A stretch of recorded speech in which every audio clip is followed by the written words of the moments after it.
All right, Nick Martinez, it is great to see you. First and foremost, tell me everything that you and Manny Machado just talked about right now, because you guys are pretty animated. Well, mainly about his son.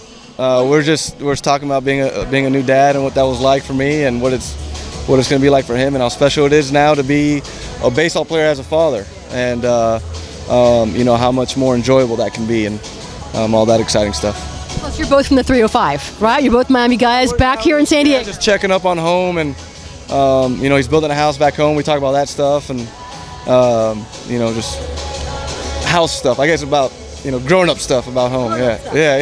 Okay. Well, I know a lot of Padres fans, a lot of your Padres teammates wish that you were still here in San Diego. Can you just take me through just the process of how you ended up being with the Cincinnati Reds? Yeah, I mean, they showed a lot of interest in me, and they were very persistent, and that's very nice for a player, to have a team that really wants you that bad, and so that was really what it came down to. The Padres were, going through some stuff, in the off season, and I think maybe just the timing wasn't there, and so it opened a new door and a new chapter for me. Was there anything really, as you mentioned, I mean, of course, with the tragic passing of Peter Seidler and the uncertainty there, but was there really any conversation with you and AJ Preller in this front office about returning to San Diego, about the ops? It was mostly just about the timing. AJ called me after I signed and congratulated me, but I think they were trying to take care of some things before they addressed, some free agency signings, which, was very clear what they did, and made some late acquisitions with Cease, and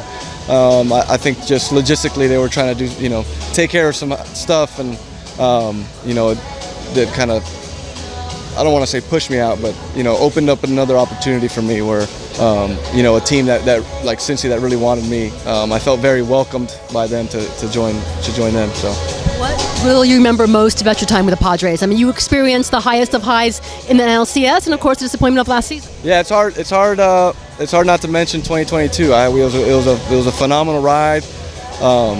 The fans are great. They showed a lot of support for me, and also living in San Diego is real nice. So I'd say those three memories right there, I'll cherish forever. Yeah.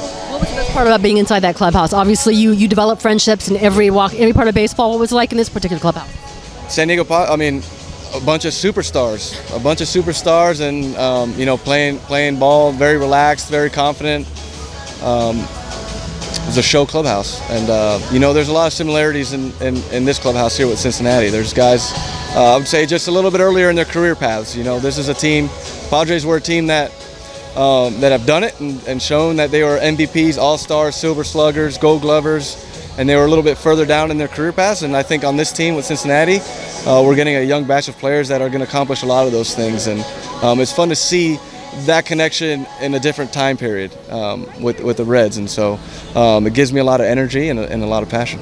Now that you're removed from this team, can you have any sense of what didn't work last season for this team? I think Blake Snell had a very interesting comment on his last start. He will never be in a team this talented that did not win it all. Yeah, there was a lot of speculation articles about the clubhouse, but our clubhouse was great. The clubhouse was awesome. We were very tight knit.